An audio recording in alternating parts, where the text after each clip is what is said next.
Assalamualaikum warahmatullahi wabarakatuh. Untuk pada pertemuan ketiga kali ini, kita akan membahas mengenai ukuran pemusatan dan letak data. Ukuran pemusatan dan letak data. Di sini untuk ukuran pemusatan data antara lain min atau rata-rata hitung, median nilai tengah, atau modus nilai terbanyak, dan rata-rata ukur serta rata-rata harmonis. Sedangkan untuk ukuran letak data, yaitu berupa kuartil, desil, dan persentil. Di sini, ukuran pemusatan data merupakan nilai tunggal yang mewakili semua data atau kumpulan pengamatan di mana nilai tersebut menunjukkan pusat data. Dengan kita mengetahui nilai dari pusat datanya, kita dapat membaca atau menerka tentang karakteristik pada kumpulan data-data tersebut. Untuk pertama kali, kita akan belajar tentang rata-rata hitung atau min. Rata-rata hitung itu sama dengan jumlah semua nilai data dibagi banyaknya nilai data. Ada dua jenis data yang akan digunakan untuk kita hitung rata-rata hitungnya. Ada data yang tidak mengulang dan data yang mengulang. Untuk data yang tidak mengulang, dapat kita lihat rumusnya X bar sama dengan X1 yaitu data ke-1, X2 yaitu data kedua. Jadi X1 ditambah X2 sampai dengan Xn dibagi dengan N. Sama dengan sigma X dibagi dengan N. Untuk data yang mengulang dengan frekuensi tertentu, yaitu X bar sama dengan F1 dikali X1 ditambah F2 dikali X2 ditambah sampai dengan Fn dikali Xn, di mana F1 ini adalah frekuensi dari data ke-1, X1 ini adalah data ke-1, dibagi dengan F1 ditambah F2 ditambah sampai dengan Fn. Atau dapat kita rumuskan sigma Fx dibagi sigma F. Untuk lebih jelasnya, kita akan coba menghitung dengan contoh berikut. Oke, di sini ada contohnya apabila untuk data yang tidak mengulang. Bila nilai ujian statistika dari sebagian mahasiswa dalam suatu kelas adalah 70, 75, 60, 65, dan 80. Dapat kita lihat data di sini bahwa tidak ada data yang terulang. Di sini jumlah 70, nilai 70 hanya 1, nilai 75 juga 1, 60 juga 1, 65 juga 1, dan 80 itu nilainya juga 1. Baiklah, di sini akan kita gunakan rumus X bar sama dengan 70 ditambah 75 ditambah 60 ditambah 65 ditambah 80 yang keseluruhan hasilnya akan dibagi dengan 5. Di sini kita dapat lihat bahwa nilai-nilai ini jumlahnya ada 5. 1, 2, 3, 4, 5. Jadi hasilnya adalah 70. Ini adalah rata-rata hitungnya.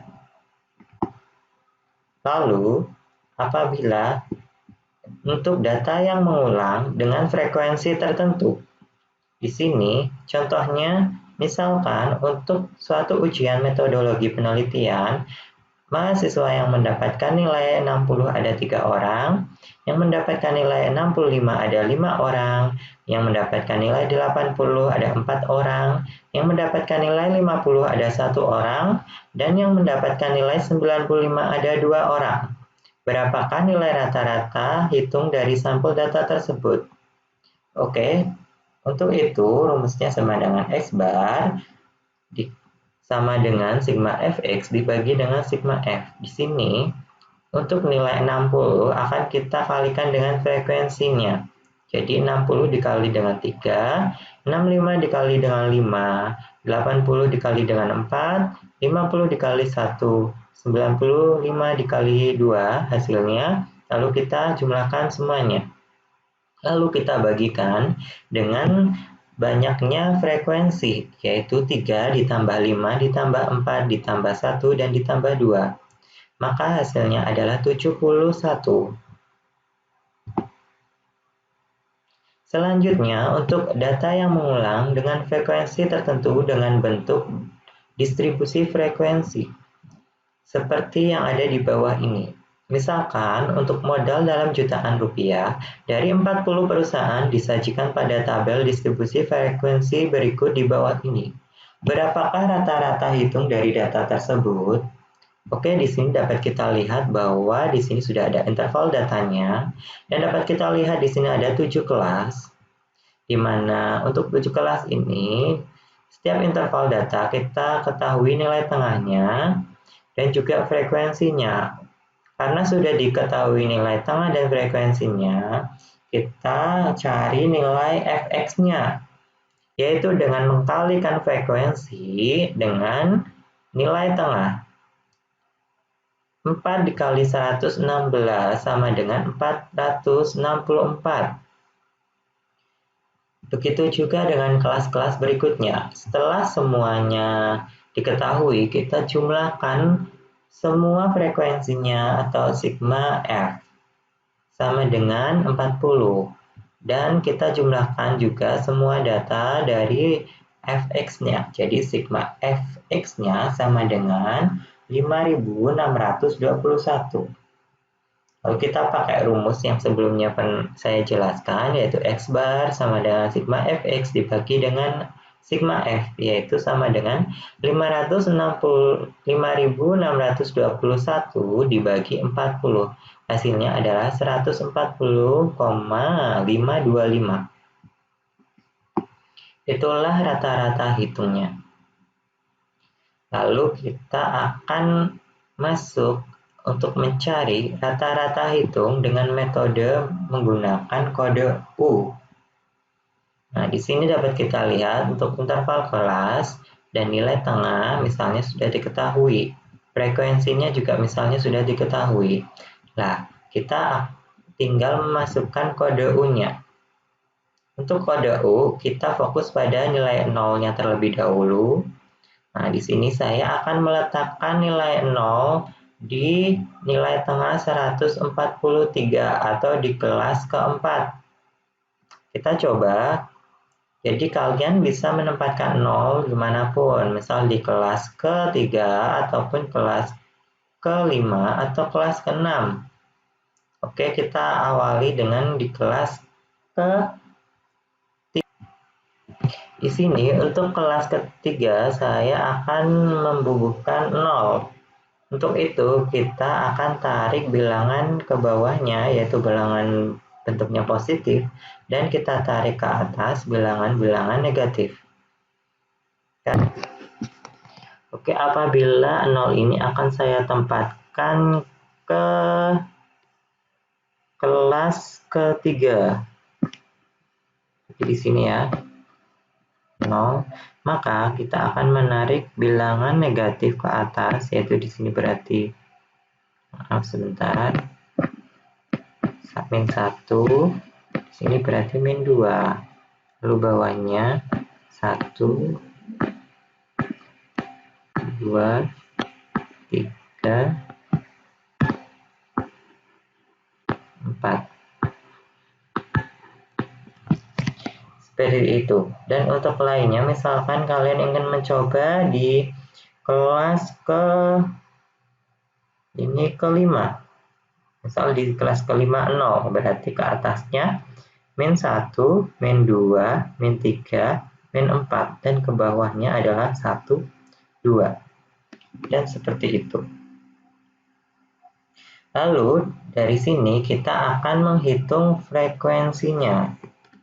Sini frekuensinya sudah diketahui ya.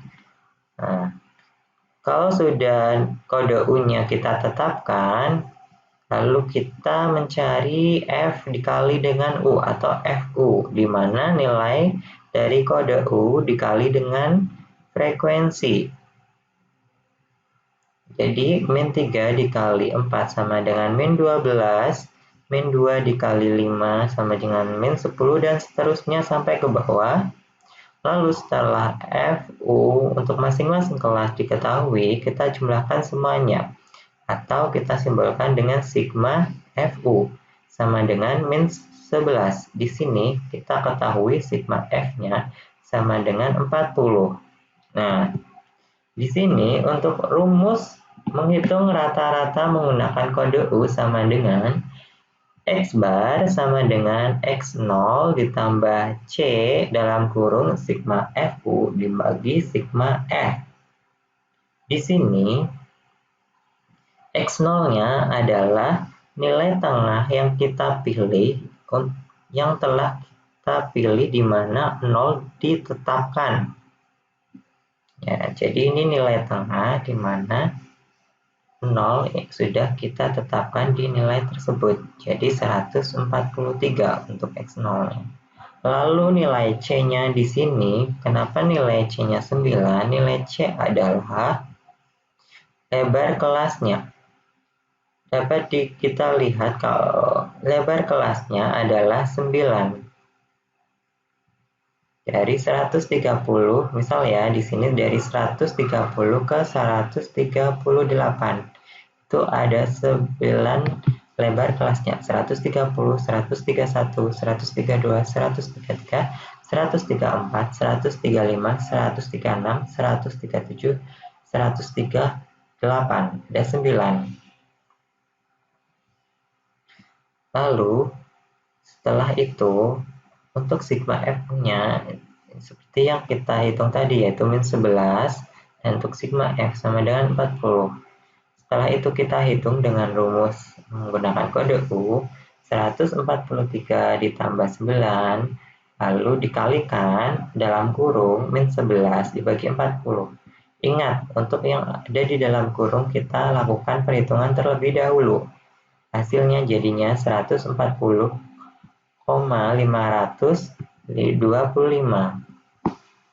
Sama kan ya? Sama dengan rumus yang tadi. Kita memakai sigma Fx per sigma F. Hasilnya sama. Baiklah, di sini ada rata-rata hitung berbobot atau tertimbang. Nah, di sini itu hampir sama dengan perhitungan dengan data yang mengulang untuk frekuensi. Dan di sini bedanya yaitu data-data itu mempunyai bobot masing-masing. Contohnya, pada akhir semester untuk mata kuliah statistik diketahui bahwa si Dina mempunyai nilai terstruktur dengan rincian UAS adalah 65, UTS adalah 70, dan nilai tugas adalah 85. Nah, ditentukan oleh pihak universitas bahwa bobot untuk UAS misalnya di sini adalah 3, sedangkan bobot UTS adalah 2, dan bobot untuk tugas adalah 1. Maka, berapa rata-rata hitung nilai Dina? Di sini, untuk nilainya akan kita kali dengan bobotnya. 65 dikali 3, 70 dikali 2, dan 85 dikali 1. Lalu kita jumlahkan, lalu kita bagi dengan jumlah bobot-bobot tersebut. Yaitu 3 tambah 2 dan ditambah 1. 420 dibagi 6 sama dengan 70. Itulah rata-rata hitungnya. Selanjutnya, kita masuk ke median. Median itu adalah nilai tengah dari kelompok data yang telah diurutkan. Di sini contohnya untuk median, misalnya dari data upah 8 karyawan. Di mana di sini dalam ribuan ya, yaitu datanya ada 20.000, 80.000, 75.000, 60.000, 50.000, 85.000, 45.000, dan 90.000. Nah, di sini kita urutkan data-data tersebut. Kita urutkan terlebih dahulu ada 20, 45, 50, 60, 75, 80, 85, dan 90. Lalu mediannya adalah nilai keempat dan kelima. Jadi kita lihat di sini nilai tengahnya yaitu ternyata ada di tengah-tengah antara nilai 60 dan 75. Untuk itu, untuk mendapatkan nilai tengahnya dari sini, kita tambahkan 60 dan 75 dan kita bagi 2. Sehingga nilai mediannya adalah 67,5. Lalu kita kalikan ke dalam bentuk ribuan atau rupiah. Jadi 67,5 dikali 1000, maka nilai tengahnya untuk upah karyawan tersebut adalah Rp67.500. Nah, di sini untuk median dengan data yang berbentuk tabel distribusi frekuensi ada rumusnya. Untuk rumusnya yaitu median sama dengan L0 plus C dikali dalam kurung N dibagi 2 dikurangi F besar dibagi F kecil. Nah, teman-teman, di sini untuk L0-nya adalah batas bawah kelas median. Ingat, L0 adalah batas bawah kelas median. Untuk F besar adalah jumlah frekuensi semua kelas sebelum kelas yang mengandung median. Untuk F kecil adalah frekuensi kelas median. Oke, daripada kita bingung, kita langsung ke contohnya saja. Baiklah, kita akan mencoba menghitung median dengan tabel distribusi frekuensi. Di sini kita lihat bahwa yang diketahui misalnya sebelumnya adalah interval kelas dan frekuensi. Di sini interval kelasnya ada 7 dan frekuensinya kita jumlahkan terlebih dahulu, yaitu ketemunya yaitu sigma F sama dengan 40. Ingat, sigma di sini adalah simbol untuk sebagai penjumlahan keseluruhan. Lalu rumusnya sama dengan median sama dengan N0 plus C-nya lebar kelasnya yaitu 9 dikali N2 dibagi 2 dikali N dibagi 2 dikurangi F besar dibagi F kecil. Nah, di sini untuk mendapatkan L0 atau batas bawah kelas median itu caranya. Jadi kita lihat dulu di mana letak medianya. Untuk mencari letak medianya, kita perlu membagikan jumlah frekuensi. Jadi 40 ini kita bagi 2. Oke, hasilnya adalah 20.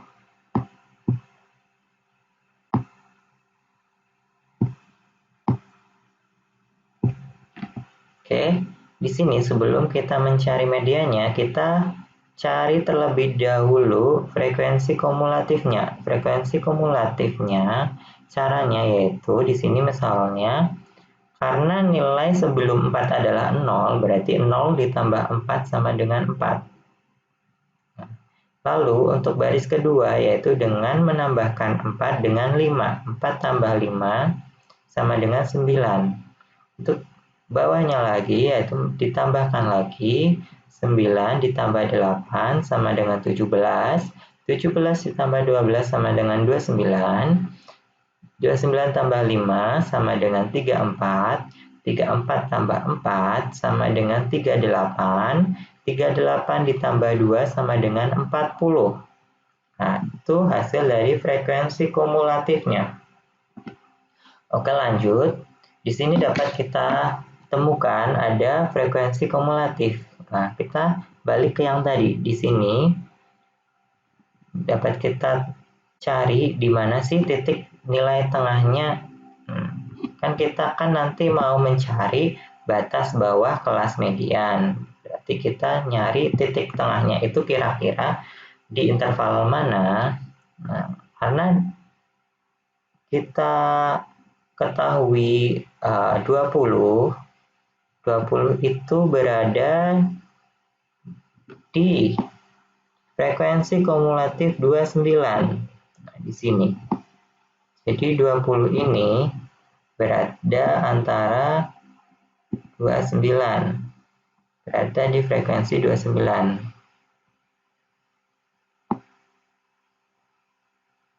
Untuk itu, berarti medianya ada di sini. Di kelas keempat. Karena mediannya di kelas keempat, kita pakai batas bawah kelas keempat. Batas bawah kelasnya berarti 139 dikurangi 0,5, yaitu 138,5.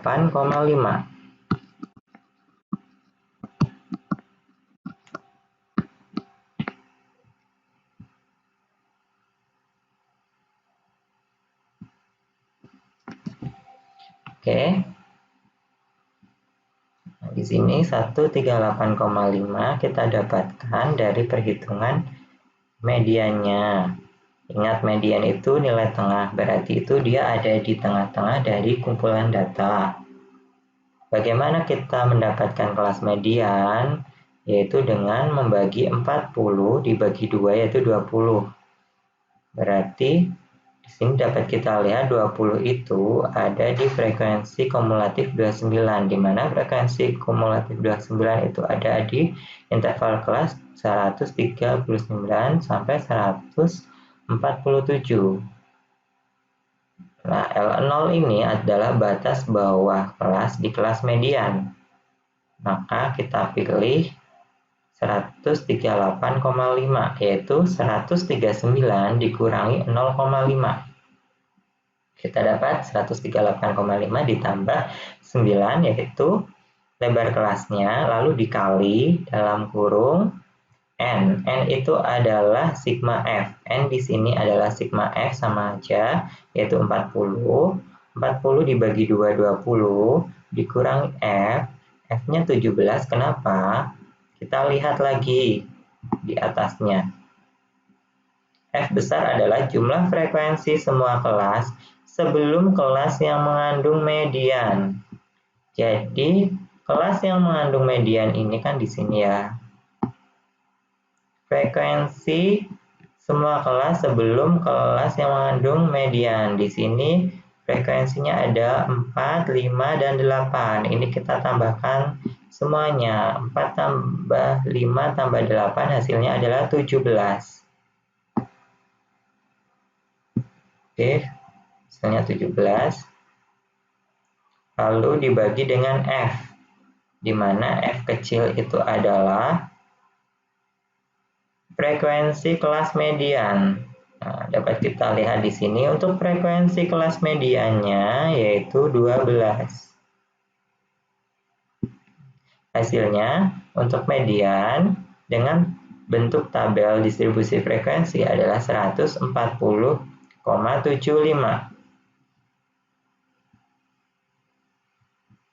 Selanjutnya kita mencari modus. Modus atau nilai yang banyak keluar atau paling sering muncul. Misalnya di sini ada kelompok data 3, 4, 4, 5, 6, 8, 8, 8, dan 9. Mempunyai satu modus yaitu 8, karena 8 ini nilainya yang paling sering muncul. Lalu ada kelompok bilangan atau kumpulan bilangan. Ada 3, 4, 4, 6, 8, 8, 9, dan 10. Ternyata untuk kumpulan bilangan tersebut itu mempunyai dua modus yaitu 4 dan 8 karena jumlah frekuensi atau perulangan nilai 4 ada 2 kali dan 8 juga 2 kali perulangan. Jadi mereka mempunyai perulangan yang sama yaitu banyaknya 2 kali. Maka modusnya yaitu ada 2, yaitu nilai 4 dan nilai 8. Nah, untuk mencari modus pada bentuk tabel distribusi frekuensi, rumusnya seperti berikut. Yaitu sama dengan L0, batas bawah kelas modus, ditambah C, lebar kelas, dikalikan dengan B1, selisih antara frekuensi kelas modus dengan frekuensi tepat satu kelas sebelum kelas modus, dan untuk B2-nya di sini yaitu selisih antara frekuensi kelas modus dengan frekuensi tepat satu kelas sesudah kelas modus. Jadi kita hitung dulu yang ada di dalam kurung ini B1 per atau dibagi B1 plus B2. Kita langsung ke contohnya saja. Oke, di sini dapat kita lihat intervalnya lagi. Oke, kita bisa langsung tahu ya di mana kelas modus. Kelas modus itu berarti yang frekuensinya paling banyak di sini berarti. Di kelas keempat, karena dia frekuensinya paling banyak keluar. Ada 12. Nah, di sini, untuk L0-nya berarti adalah batas bawah kelas di kelas modus. Berarti 139 dikurangi 0,5 sama dengan ke 8,5. Oke. Lalu di sini ditambah C, C-nya itu adalah 9, B1-nya. Untuk B1-nya, kita lihat lagi selisih antara frekuensi kelas modus dengan frekuensi tepat satu kelas sebelum kelas modus. Berarti frekuensi kelas modus yaitu 12. Di sini ya B1. 12 dikurangi 8, frekuensi tepat di atasnya frekuensi kelas modus dikurangi. Oke. Lalu B2-nya adalah frekuensi di kelas modus dikurangi dengan frekuensi tepat di bawahnya kelas modus. Frekuensi tepat di bawahnya frekuensi kelas modus yaitu ini 5, berarti untuk B2 yaitu 12 dikurangi 5. Hasilnya 7. Nah, kita ketemu untuk B1-nya sama dengan 4 dan B2-nya sama dengan 7. Nah, untuk modus sama dengan 138,5 ditambah 9 dikali dalam kurung 4 dibagi 4 plus 7. Kurung tutup sama dengan 138,5 ditambah 3,27. Ingat, yang ada di dalam kurung harus dilakukan perhitungan terlebih dahulu. Hasilnya untuk modus dengan bentuk tabel distribusi frekuensi yaitu 141,77. Nah, hubungan empiris antara nilai rata-rata hitung median dan modus. Jadi di sini ada 3 kemungkinan kesimetrian kurva distribusi data. Jika nilai ketiganya hampir sama, maka kurva mendekati simetri. Jika modus kurang dari median, median kurang dari rata-rata hitung, maka kurva miring ke kanan. Jika rata-rata hitung kurang dari median, median kurang dari modus, maka kurva miring ke kiri. Gambarnya seperti ini. Di sini gambar seperti ini, simetris. Apabila semuanya hampir sama, dia miring ke kiri apabila modus kurang dari median, kurang dari rata-rata hitung, dan miring ke kanan apabila rata-rata hitung kurang dari kurang dari median, dan median kurang dari modus.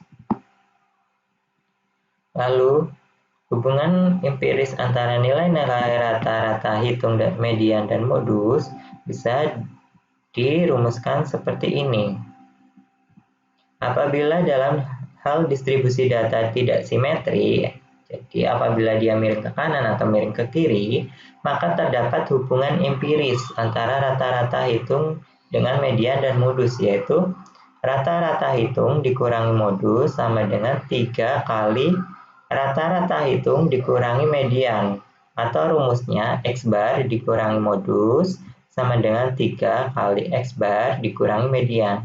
Jadi rumus ini dapat dipakai apabila ada indikasi bahwa kurvanya itu tidak simetri. Nah, contohnya, suatu kelompok data diketahui mempunyai distribusi tidak simetri dengan rata-rata hitung adalah 75,9. Misal, di sini yang diketemukan yaitu rata-rata hitungnya 75,9 dan mediannya adalah 77,2. Lalu kita masukkan rumusnya. 75,9 dikurangi modus sama dengan 3 kali 75,9 dikurangi median. Mediannya yaitu 77,2. Jadi hasilnya modus sama dengan 3 dikali 77,2 dikurangi 2 dikali 75,9. Hasilnya 79,8.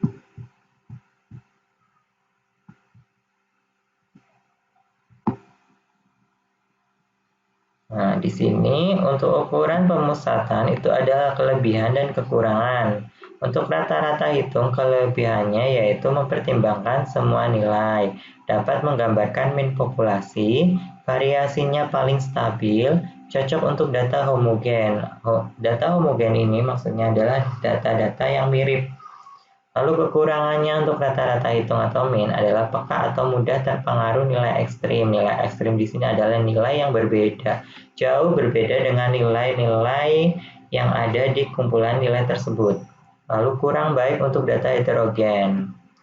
Tadi untuk kumpulan data heterogen itu misalnya data-data yang cukup berbeda, hampir tidak mirip. Lalu median. Median itu kelebihannya tidak peka atau tidak terpengaruh oleh nilai ekstrim, cocok untuk data heterogen. Kekurangannya tidak mempertimbangkan semua nilai, kurang menggambarkan min populasi. Lalu untuk modus, kelebihannya tidak peka atau tidak berpengaruh oleh nilai ekstrim, cocok untuk data homogen dan heterogen. Kekurangan untuk modus, kurang menggambarkan min populasi, modus bisa lebih dari satu.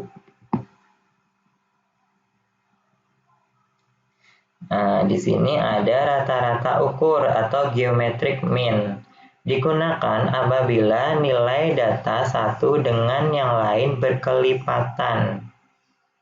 Oke, untuk data tidak berkelompok, rumusnya sama dengan geometric mean sama dengan anti-log dikali kurung tutup dalam kurung sigma log X dibagi N. Lalu untuk data berkelompok, yaitu geometric mean sama dengan anti-log dalam kurung sigma F log X dibagi sigma F. Oke, kita lanjut langsung ke contohnya saja. Tentukanlah rata-rata ukur data 2, 4, dan 8. Di sini kita cari terlebih dahulu logaritmanya. Untuk log 2 yaitu sama dengan 0,3010, untuk log 4 sama dengan 0,6021, dan untuk log 8 sama dengan 0,9031. Jadi geometric mean-nya sama dengan anti-log log 2 ditambah log 4 ditambah log 8 dibagi 3, karena ada banyaknya nilai data, ada 3, 2, 4, 8. Sama dengan anti-log 1,8062 dibagi 3. Hasilnya sama dengan 4.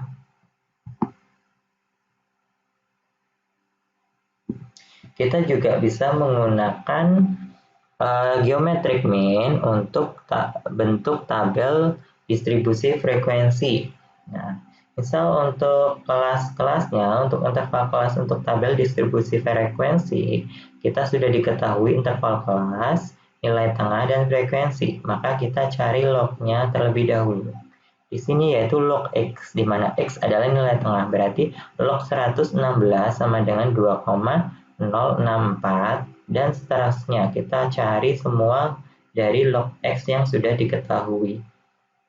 Lalu kita kalikan log X dengan F.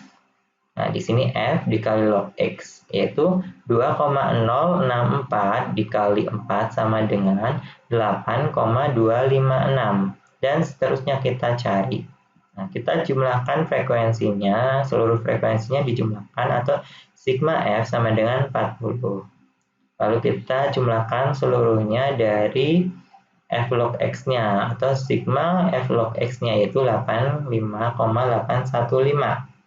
Nah, kita cari geometric mean-nya sama dengan anti-log 85,815 dibagi 40, yaitu hasilnya geometric mean-nya yaitu 139,757.